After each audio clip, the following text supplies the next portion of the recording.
I'm sure it would be really different if I was coming up now instead of when I did. Because we didn't have loopers and we didn't have what should we call it, a garage band. We didn't have any of that stuff. So to multi-track for a poor person in those days meant you had 2 cassette decks. I did a lot of this, and you know, record some tracks and then bounce them down, and like if you had 3, you could maybe do something. If you had a mixer, you know, this was all before, you know, all before Porta Studio came along, you know, and Porta Studios came along and you could do 4 tracks, you know, and, but they were expensive. I couldn't afford one at the time. I didn't have that. I had I had a couple of tape decks and I kind of bounced things, you know, and that was how it worked. But you also didn't have things that could just replicate, you know. First drum machines were coming along then. I even had a Mattel Kid toy one that I used for a while. You know, sounded stupid, so I didn't really stick with it. But the first ones were kind of coming along. They were too expensive for me too. And so, you know, this is colored how I think about this, but I haven't taken much advantage of many advancements other than, you know, hard drive multi-track recording is awesome. You know, tape was really expensive and the machines were really expensive. It was just kind of out of your league if you were a regular person.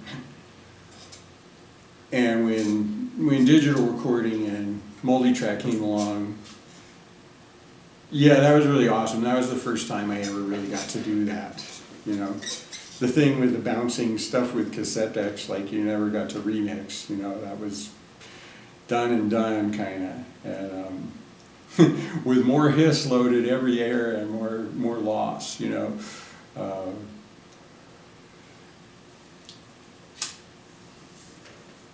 So I pretty much was trying to stay with live recording in those days. Anyway, I haven't taken advantage of a number of these things because the things that the technology allows you to do, the looping and drum machines and sampling and those kind of things, those are things that I think of as fun. I like to drum. I don't want a machine to do that. I think that's, you know, in a way, playing, like, getting to do this and like hit things sort of hard is not something you get to do that often in music, and it's really fun for, you know, physically it's fun to do, so that turning that over to a robot, you know, a replicant is, you know, it takes, like, I don't know, it's like the difference between, like, you know, watching porn or being in love, you know. It's like it's just not on the same tip at all. And I feel the same way about, I like doing the integral parts of the music. I think they're really fun. I like the errors that come into, or the variations, you know, you can call them one or the other. Thelonious Monk said there's 2 kinds of mistakes, the regular ones and the ones that don't sound good. And I think that's true too. It's, I like the slips and things that get into if I'm playing a repetitive track, which, you know, if I'd grown up with looping, I'd just like play it and, you know, stomp the pedal and just let it go. You know, one thing that is kind of cool about the looping is that the time brackets can get weird, you know, and that is sort of fun. But I still haven't done very much of that because I think the fun is playing it. And I like music to have not necessarily mistakes in it, but a lot of sort of unpredictable and unanticipatable. Like you can't just, you don't know that's going to happen exactly there every time, because there'll be slips, you know. And I believe that that adds liveness and life to recording. And I think one of the problems with recorded music is, like what I do, you know, multi-track recording, layering kind of thing, is that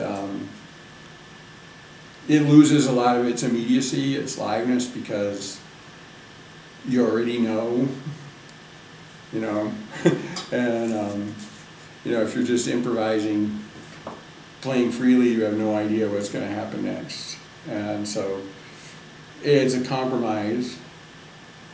But if there's like slips and, you know, kind of unexpected things are going to happen, then it puts a little more on you as an improviser, you know, playing something that comes after, like you're up to like the 4th, 5th, 6th, 7th, 8th, whatever track you're on, you know, and I like that you still have to respond. You know, another problem I have with you know, the mechanical